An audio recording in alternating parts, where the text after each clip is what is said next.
प्रश्न है, समाज में वृद्धों की दयनीय दशा पर अपने विचार रखिए।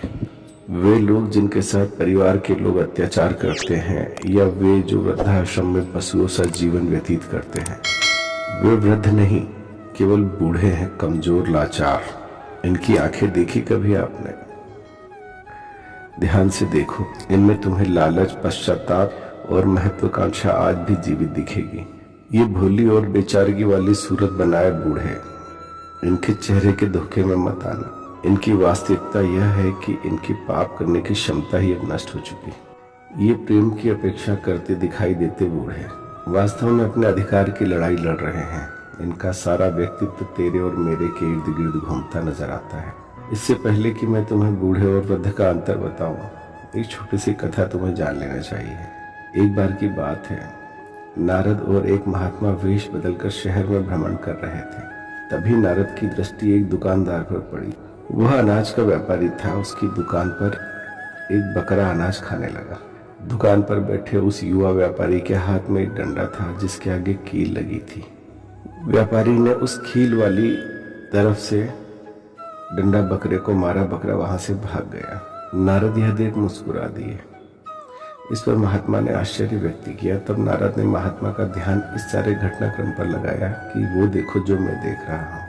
उधर बकरा लेकर वह व्यापारी कसाई के पास पहुंचा और घाटा खा के भी उस बकरे को कसाई को बेच दी। हाँ, पर शर्त यह रखी कि इसे तुम अभी काटो मेरे सामने। यह सब देख महात्मा तो दुखी हुए, पर नारद जोर से ठहाका मार के हंस दिए। इस पर महात्मा से रहा नहीं गया। उन्होंने नारद मुनि से इस हंसी का कारण पूछा। नारद बोले, सुनिए महात्मा जी, मेरी हंसी का कारण सुनिए। ये जो आपने युवा व्यापारी देखा, इसके पिता भी एक नामी व्यापारी थे। वे धन के तो लालची थे ही, ब्याज पर रुपया देना, तोलने में बेईमानी करना, निर्धन आश्रितों पर अत्याचार करना और बहुत सा धन इकट्ठा करना उनकी चाह थी, जिससे कि इसका पुत्र आराम से जीवन यापन कर सके। कुछ वर्षों पहले इसके पिता की मृत्यु हो गई और अब उसे इस जन्म में बकरे की योनि प्राप्त हुई है। और यह वही बकरा है जिसको ये रोज कील चुभोता था और आज अंत में वह अपने इस पूर्व जन्म के पिता को कसाई के हाथों कटवाया आया। यह घटनाक्रम देखकर मुझे हंसी आ गई कि मरने के बाद भी अगले जन्म में बकरे की योनि प्राप्त होने पर इसका मोह अपने परिवार और धन से नहीं हटा, अपनी संपत्ति से नहीं हटा। ये तो केवल एक कथा थी। आज भी अपने घरों में बंधे पशुओं या अपने पर आश्रित व्यक्ति को देखो। ध्यान से देखोगे तो तुम्हारे किसी पुरखे से उसके गुण मिलेंगे ही। जब जन्म में भी यह मोह, ये लालच समाप्त नहीं होता तो केवल बूढ़ा होना क्या अच्छाई भलाई का प्रमाण है? कि कोई बूढ़ा हो गया इसका अर्थ क्या वो ज्ञानी हो गया?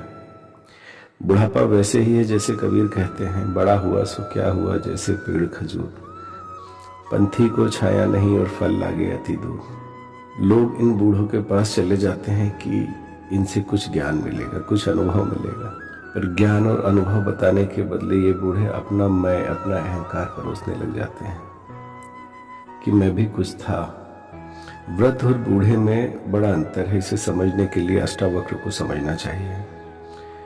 अष्टावक्र के बारे में कथा है। 8 अंगों से टेढ़े अष्टावक्र अपने पिता की मृत्यु का बदला लेने राजा जनक की सभा में उनके दरबार के एक रत्न आचार्य बंदी से शास्त्रार्थ करने पहुंचे। मात्र 9 वर्ष की उम्र में बंदी से महाज्ञानी से शास्त्रार्थ करने पहुंचे। 8 अंगों से टेढ़े उस बालक को देखकर सभी दरबारी हंस पड़े। एक पांव कहीं रखते दूसरा कहीं जाता, लगभग हर अंग टेढ़ा। 8 अंगों से टेढ़े होने के कारण ही तो उनका नाम अष्टावक्र पड़ा था। दरबारियों की हंसी देखकर अष्टावक्र मुस्कुराते बोले, क्षमा करिएगा राजन, मैं घर से चला था यह सोचकर कि विद्वानों की सभा में जा रहा हूँ, पर यहाँ तो सभी चमार ही मिले। इस पर सभा में शांति छा गई। जनक बोले, क्षमा करिएगा ब्राह्मण देव, पर आपको यहाँ चमार कौन और क्यों दिखाई पड़ा? इस पर अष्टावक्र बोले, मुझ पर हंसने वाला हर व्यक्ति, क्योंकि जो गुणों को, ज्ञान को न देख केवल मांस, मज्जा, रूप, रंग और चमड़े को देखता हुआ चमार ही तो होगा राजन। इस पर राजा ने अपने सभासदों की तरफ से अष्टावक्र से क्षमा मांगी और आने का कारण पूछा। अष्टावक्र बोले, मैं आपके दरबार के सबसे महान विद्वान आचार्य बंदी से शास्त्रार्थ करना चाहता हूँ, जो कि मेरे पिता की मृत्यु का कारण है। इस पर जनक की दृष्टि बंदी पर पड़ी। बंदी बोले, वृद्धों की सभा में एक बालक का क्या काम, तुम जाओ बड़े होकर आना। इस पर बालक अष्टावक्र ने जो जवाब दिया वह हर बूढ़े को जानना चाहिए। वे बोले, क्षमा करिएगा महोदय, पर वृद्ध उसे कहते हैं जिसे वेदों का, शास्त्रों का, धर्म का ज्ञान हो। पर यहाँ तो मुझे केवल बूढ़े नजर आ रहे हैं जो अपने राजा को प्रसन्न करने में लगे हुए हैं। यह सुनकर बंदी शास्त्रार्थ को तैयार हुए और बालक अष्टावक्र ने बंदी को पराजित कर अपने पिता की मृत्यु का प्रतिशोध लिया। अगर इस दृष्टि से देखो तो समाज में हर तरफ बूढ़े ही तो नजर आएंगे। बूढ़ा एक सड़े फल की तरह होता है जो पकने से पहले सड़ गया। वृद्ध पका फल होता है जो ज्ञान और अनुभव की मिठास से भरा होता है। बूढ़ा वो व्यक्ति है जो शरीर की शक्ति के साथ मानसिक दक्षता भी खो देता है। आपने सुना होगा बूढ़े अक्सर चिल्लाते दिखते हैं कि पुत्र ने घर से निकाल दिया।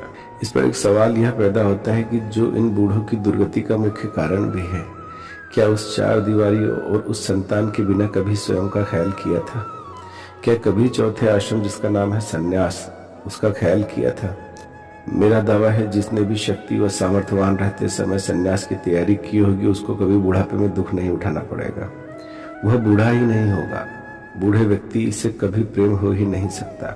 इनकी सेवा भी लोग इसलिए करते हैं कि उन्हें इनमें अपना बुढ़ापा नजर आता है।